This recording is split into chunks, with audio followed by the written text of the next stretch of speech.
Good morning, good afternoon, good evening, wherever you are in the world. Thank you for joining me for this week's edition of the SMIE Consulting Midweek Roundup. It's Wednesday, February 12th, 2025, and today on the Roundup we're going to be answering 3 questions we've been hearing from international educators over the last 7 days. First up, we're going to be doing, as we do each week, we'll take our 3 questions from the news stories that we feature in our newsletter that comes out on Monday morning. And if you aren't already subscribed, what have you been doing? Seriously though, we have 2 ways that you can subscribe, either via email through our website at smieconsulting.org/subscribe. Enter your details there and you'll get it delivered into your email inbox on Monday morning at 9 a.m. Eastern. If you prefer LinkedIn to get your international ed news, we have that option available as well. I'll be dropping the links to this week's edition of the newsletter as email version and LinkedIn version, as well as the SMIE Consulting website in the chat. So please do subscribe if you aren't already. Between those 2 versions, the email and the LinkedIn version, we now have over 2,400 international educators that are receiving the newsletter in their inboxes each week. So grateful that we could be a part of your international edification each week. So what we do in that newsletter, we feature stories on how social media, AI, other digital and social media tools are used in international education and how they might be applied to what you do on campus. We also look at some of the big picture news stories in the United States related to international education, then talk about some solutions, and then wrap up with a global roundup of news stories from other parts of the world so that we can keep our eye on what's going on in the rest of the international ed global student mobility world that we live in that is increasingly smaller. The pie's still getting bigger, but we're so increasingly connected. So in that newsletter, you have all that content, and we take a look on Wednesdays at 3 common themes we see developing in some of the news stories that week, and then we kind of go in more depth. We give you our hot takes on those issues on news stories on Monday, and then on Wednesday we pick 3 of those key themes and then go next level with our interpretation of what these stories might mean for what we do in international ed here in the U.S. And I appreciate those of you who are watching live on LinkedIn, YouTube, as well as Facebook. We also have this on demand on all of those platforms in video formats, as well as an audio-only podcast version that now has over 4,200 downloads, over 300. This is our 307th episode. So I've been doing this for over almost 6 years now. So very excited to be coming to you each week, providing a look at our next level thoughts on what these themes mean, questions mean for what we do in international education. So let's get right into our first question. And that is your major pain point with students, prospective students, poor communication? And for most of us in the field, if you've been in international recruitment and international missions for any period of time, one of the hardest things to do is have ComFlow messaging that's tailored to international students. Every institution has their own flow for domestic students and may even have segmentation by state and maybe by major, and that some of that can be adjusted to meet the needs of international students. But there are a whole range of issues and values that international students want to know about your institution that may not be part of that normal ComFlow. Things like what are current international students doing on campus? Where are they from? What are their outcomes? What is health insurance like? What are some of the ways we can connect with you, since we're not going to be able to visit campus before orientation begins for new students? How can you help me find out things about your campus that I would not normally be able to find out online?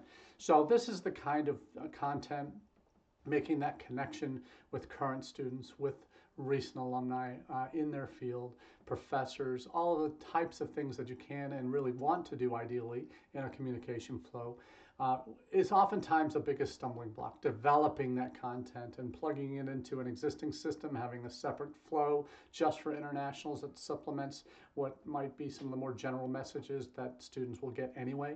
So these are the kinds of things that really can bog down a process for international students. How are you responding to initial inquiries? I'm about to go on my first trip for the University of Akron at the end of the month, going to Vietnam, and we've got 3 student fairs and an agent fair that I'll be doing. And having the right materials to take obviously is an important piece for the students I'll be meeting in person. Having a way for those students to sign up and to receive more, and for me to be able to continue a conversation after the event. That's all stuff I need to make sure I've got taken care of now before I go. And part of that back end process is setting up what that initial message is going to be after they register on the platform, or register using the QR code that will take them to an event specific landing page for the fairs that I'll be attending. And then that immediate response to them will come within a couple hours of that information, them completing that form. And then that will be a personalized message from me talking to them about thanking them for being a part of the process, letting them know that they can be back in touch with me if they have questions along the way, and then entering them into our regular communication flow, which isn't perfect yet. I'm just started there. We don't have a separate international comm flow yet, but that's something we're going to be developing. So the articles that I'm referencing today, well, first is an ICEF Monitor one that's entitled How to Improve Your Communication with Prospective International Students. And it talks about the interconnections. And this is really important because not every student takes in information the same way. Some will see it in a brochure and love it. Some will have to go onto a website. Some prefer to see it on social. Some only want to have chats with individual students. Some will want to do their own secret shopping through YouTube channels and other video content. So how do you have all of that together? And it's an interconnectedness of messaging that has similar messaging across various platforms, through institutional websites, through CRM responses, email, social media, in communication with prospective students. The ICEF Monitor article identifies 3 key areas that matter most when it comes to communications with prospective international students: speed, friendliness, and follow-ups. And that's always where the rubber hits the road, where either things go well and you make progress and you develop relationships and there's consistency of messaging and contact, or you forget. Or if it's not automated, it doesn't happen. If there's not regular ways that your content is getting in front of these students, these are missed opportunities and lead to disconnects eventually happening between you and the students you're trying to recruit. So really what the article will kind of finish with is, at the heart of any good student recruitment strategy, quote unquote, is knowing how to reduce the potential for prospects to become frustrated, absolutely, and 2, lower the rate at which students drop out of the enrollment funnel. Obviously, we want to increase our yield. We want to progress more students through the funnel, from inquiry to applicant to admitted student to confirmed to enrolled. So all of those steps have students that fall away for various reasons. They don't get admitted. They get a better offer from another institution. They get an I-20 from another institution before they get one from yours. All of these things can impact where a student chooses to go. So this ICEF Monitor article is definitely worth a read. I'll follow that up with one particular article from our colleagues at INTED, Finding and Alleviating Admissions Pain Points. And this is something that this is their international education marketing company. They are recruitment consultants helping institutions kind of develop plans through strategic planning, market research, all of the different things, and actual implementation strategies. So very well respected in the field and have a growing list of quality institutions that they're working with. These are the kinds of, they make reference to some of those things. A communication coordinator for admissions as a common thought that they hear from clients. They have a communication coordinator for admissions and they don't know how to use him or her internationally. So it's all about identifying pain points. This article that they mentioned, but they do talk about the comm strategies, how important that is and making sure everybody who's involved in the process of those points of communication with international students, from the recruiters to the admission staff that read the applications, to students that might be working with prospective internationals, to any faculty or other staff that might be communicating at different points throughout the recruitment cycle. All of those folks need to be on the same page as to what that level of interaction should be and can be if everybody's on the same page. So really positive articles from ISAF Monitor and INTED on that. So definitely take a look at those as you have a look at your own comm strategies with international students. So and identifying where the gaps are and how you can best fill them. So moving on to our second question of the day, and that is, what does a healthy agent relationship look like? Now, this is one of those things that when I first started my international admissions career back in 1993, educational agents weren't a thing yet in the U.S. It was all do-it-yourself. It was you send mail materials to international schools abroad. You might do the odd fair or tour through one of the organizations like CIS, ECIS at the time, and to do Linden tours that are much more expensive tours and other AEO tours, those kind of things. Those were kind of new and up and coming, but you were kind of on your own to figure it out. There weren't the volume of service providers at various levels to help institutions kind of make international admissions happen. When I started, the internet was just in its infancy, and we barely had a website when I first started. We were using email, but really not well. Most of the rest of the world, we weren't realizing, and capacity and internet access and all of these things weren't readily available outside the U.S. In all places that we would be recruiting. So it was still very much mailings and physically going places. But that world is gone. And in the noughties, certainly post 9/11, we saw a huge explosion in the number of service providers, educational agents, tour providers. Ed tech was just becoming a thing then in the noughties. And you saw a lot more variety in terms of how you could be recruiting international students, and agencies in the noughties started to get on the radar of a lot of institutions.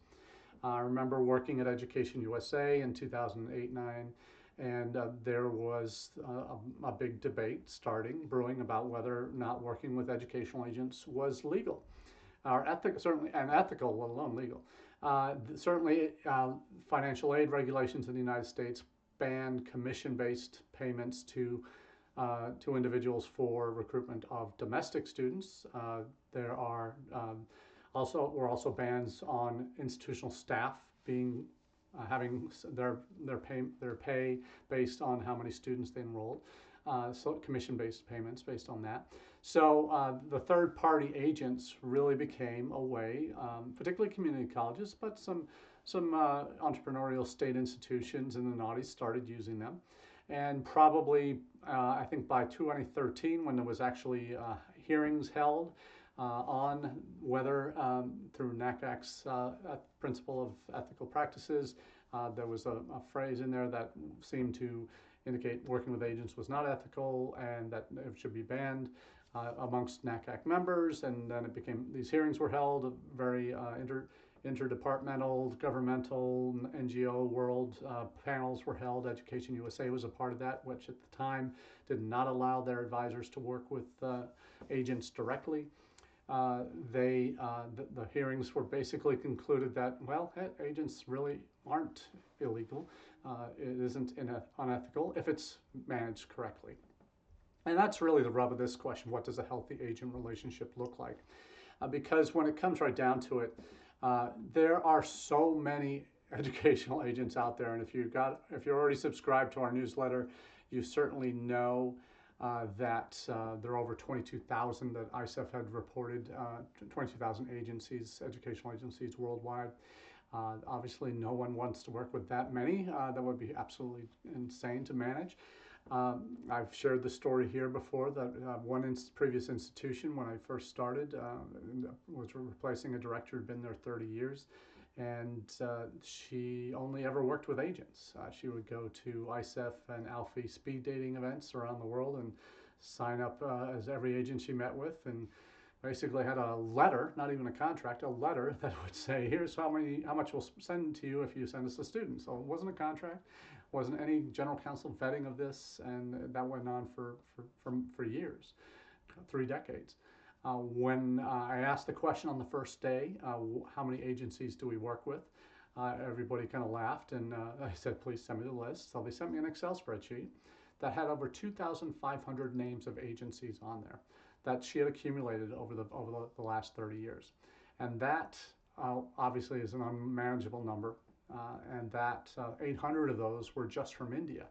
And it really boggles the mind to think how hard that must have been on staff to manage those relationships. And I asked the question then, well, how many of those 2,500 have actually sent us students in the last 3 to 5 years? And that got it down to about 180 number of agencies. So that still is unsustainable. So we developed a series of trainings to educate our agencies on policy changes, on shifts, on process, on visas, on scholarships, all of that. Set of videos that they would have to watch, and then a test that they would have to take at the end to confirm that they actually did watch the videos. We could track that.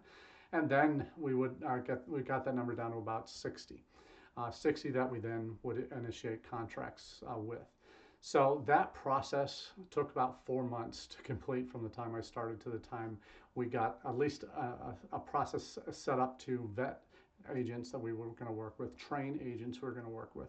And that's half the battle, frankly, is getting the commitments to them to attend training, to sign their contracts, to agree on whatever pricing that you're using. But that just starts the relationship. That gets it off on the right foot. The managing of relationships with educational agents is one that takes time, it takes effort, and it requires a mindset approach, frankly, that is different than what maybe exists on a lot of campuses. To truly be successful, the relationships that you develop with your agency partners need to be beyond transactional. Because if that's all they are, here's 5 students that we enrolled, here's your check for $15,000 or whatever it is that you're paying commission on. So for us, and what I've learned by trial and error over the years in working with educational agents, that you have to develop a personal connection with those people. Part of that will mean meeting with them in person, visiting them when they come to the U.S. for conferences like AIRC or NAFSA or others like that, or ISEF meetings.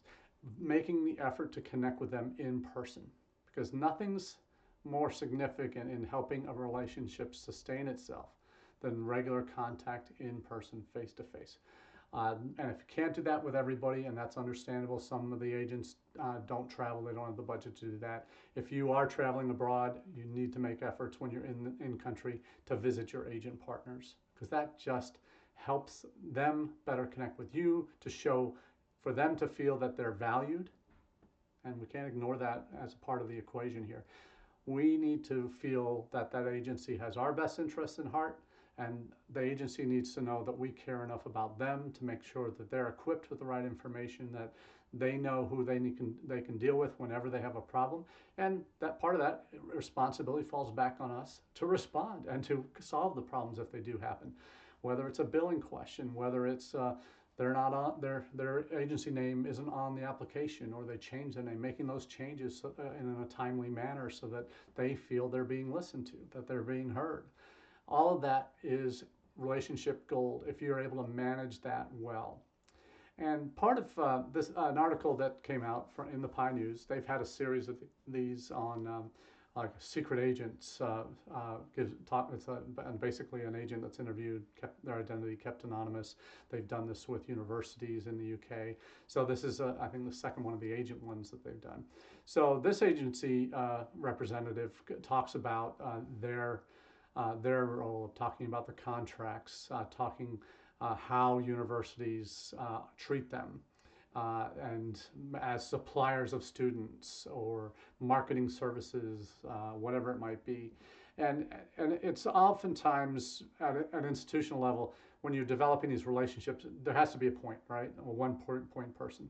But the agencies want to feel that they're heard beyond just your office, the international office, because they're going to deal with the billing office, the bursar's office, the accounts office, whatever office handles payments.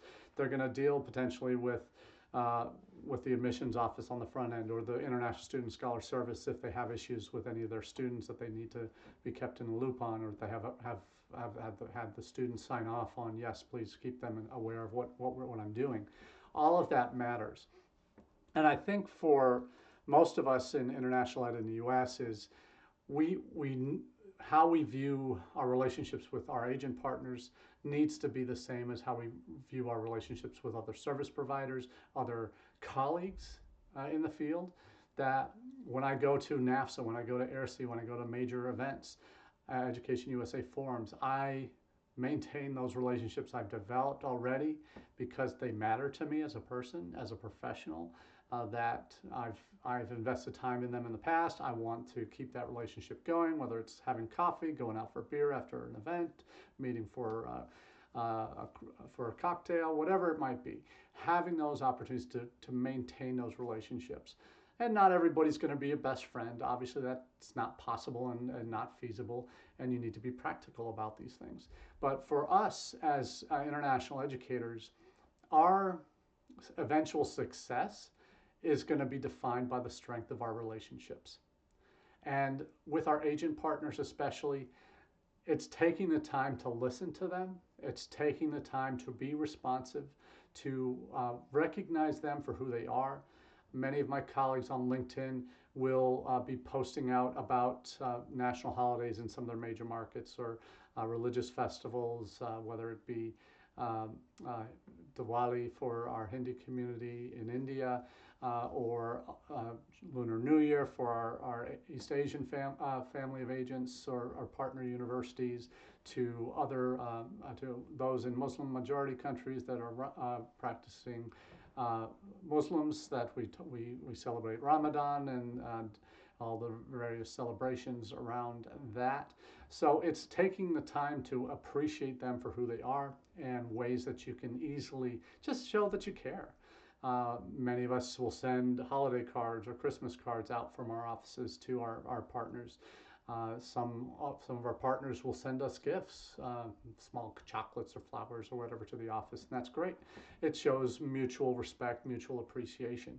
So when we do that on a regular basis, that's a healthy relationship. This isn't rocket science. It's kind of relationship 101, but it's what things that we do in our personal lives in terms of relationships we have with friends, family, all of those things. There are commonalities in terms of how we model what we see as a successful relationship with a family member or a dear friend, and how we work in the business world with our professional relationships, and how we can keep those healthy and keep those sustained and strong and mutually beneficial. And ultimately, that's the end result. What can we be doing better together? And institutions and agencies that approach that relationship that way, and never just settle, and they'll do reviews every once in a while, see how that relationship is going. Are there tweaks we can make to how we've been doing things process-wise that would be helpful? Are there things that on the agency side that they could be doing to better communicate with us the interests of their students, and keeping us in the loop, so we're not chasing students that clearly aren't interested anymore after a couple of months, helping us navigate the relationships we're trying to build beyond them to the students we're trying to enroll. So those are some of the key thoughts I have on the relationship issue with agents, and it's a very good read from the PI on the secret agent, kind of sharing their perspective there. Now let's shift gears to kind of a topic I've been wanting to talk about for a while. It's a very useful one, I think, because when it comes to the global landscape of international student mobility, We've talked at length here on how the U.S. is far and away the #1 destination, always has, more than likely always will be, just because of capacity more than anything else. No other country that has developed a higher ed system that is attractive to international students has the capacity in space, in facilities, in infrastructure to support huge numbers of international students. We're at 5 or 6% max right now of our total higher ed population. Canada, UK, Australia, they're at 25, 30% or more. So they can't really grow anymore. They've had government restrictions put in place to get that number under control because of the impact it's having on infrastructure and other services in their countries. So there may be 20, 30 years down the road, a well-developed higher ed infrastructure to support more students, and that would be in India. China perhaps as well, politically, if that ever resolves itself to make it a much more open country. But we see with India, particularly in the last few years, their national education policy in 2020 kind of got short shrift with COVID, but the implementation of a lot of those ideas in terms of making India more of a destination for international students, not just an exporter of Indian students abroad for study. You see a lot more opportunities being created in India for higher education. The reason why one of the many reasons, and so many Indian students go abroad is lack of quality higher ed opportunities in India. Though there are 6,000, 8,000, 10,000 plus colleges and or universities in the country, 60 to 70% now of the country's higher ed infrastructure is private. There's just been huge explosions in that in terms of the enrollments of students with varying degrees of quality. And that's one thing when universities in the US or other countries are trying to establish relationships in India, it's a very difficult one to navigate because you don't know necessarily whose quality and the sites that rate them, and the NERF ratings, the NAAC ratings, those websites are oftentimes not accessible or down. So there's some real challenges in navigating that process. But you see with the NEP, with new policies in terms of overseas institutions that want to set up campuses in the United States, they can do so if they have a top 200 ranking. If they have a program ranking in the top 100 in the world, they can do that. And if you're at a university that has that kind of a program, there are things you should be doing now to explore TNE in India. And what is TNE? Transnational education. There are some examples we've been sharing in the newsletter the last couple of weeks on British institutions, Australian universities that have set up shop or in the process of setting up shop in different places in India. Some are in Gurgaon outside New Delhi. Some are setting up in GIFT, which is in Gujarat, a particular trade-free zone that is actually exempt from the NEP requirements. That institutions that set up there be top 200 in the world or top 100 in a particular discipline. Those restrictions and having areas that other institutions can find a home there are ones that you should be exploring because the market there is immense and is only getting bigger. It's a young population that are looking for opportunities, and if they can do your degree in India, or a portion of their degree in India, first 2 years, and then transfer to you, or a 3+1 or 3+2, where it's your curriculum being offered in country through online, through in-person locations where you hire local faculty to teach your classes, all of those. A lot of obviously accreditation I's and T's that need to be dotted for anything like that to be even considered. Union rules on certain campuses are coming into play. But the opportunities that Indian institutions are looking for partners to do like a campus within a campus opportunity in India, and potentially have a reverse campus within the campus on your campus. A lot of these brands that are particularly private brands that are beyond just India, Amity, you see Tedder and a couple others that have popped onto the radar recently. Amity's been there for years, but they have global locations. some of those global locations might be primed to take, and you or a particular program you're trying to grow and deliver it in country. That's something I think we should be considering, and having a piece of that pie where it can be they do their degree there, bachelor's degree there in India through your program perhaps, and then they've got your degree already. They can transfer to the U.S. to do a master's degree or eventually a PhD. These are the kind of things that you're increasing the opportunities, not just the traditional bring them here and have them enroll. Everybody wants that in an ideal world, the more the merrier, up to capacity, but the realities are we can't always build that level of growth for straight enrollments as easily as we can by diversifying how we operate around the world, and I think beyond our own borders. We do online education across the United States. Some institutions have had Purdue Global, ASU Global, University of Arizona Global, a lot of UMBC, or University of Maryland Global Campus. A lot of these major flagship state institutions will have these global programs that will offer their degrees online anywhere. There are some checks and balances you need to have in there to make sure that the degrees that are being offered in certain countries are actually recognized in country. Are online degrees recognized universally everywhere? No, they're not. So you have to be aware of these things. But having the ability to think beyond the traditional models of bringing students to your campus for enrollment purposes, India is doing that by looking at these ways that they can set up these third-party these overseas institutions setting up shop there. They're looking at ways that some of their institutions, like Amity and the private ones, are setting up campuses in other countries. They're thinking like that. They're being entrepreneurial. They're learning from what the Aussies and the British have been doing there for years in terms of building ways for different models and pipelines for students to receive university degrees. So TNA India, it's a perfect storm right now, and I think this is an opportunity for everybody who's serious about expanding the range of options and pathways for students to get your degree, whether it's all in India or all in another country or half and half, whatever it might look like. Looking at beyond just the physical students on your campus as a way to generate revenue, as a way to expand your influence as an institution and the degrees that you're able to offer to a wider range of students, and not just those that can physically afford it to come here for 2 to 3 years or 4 years for degrees.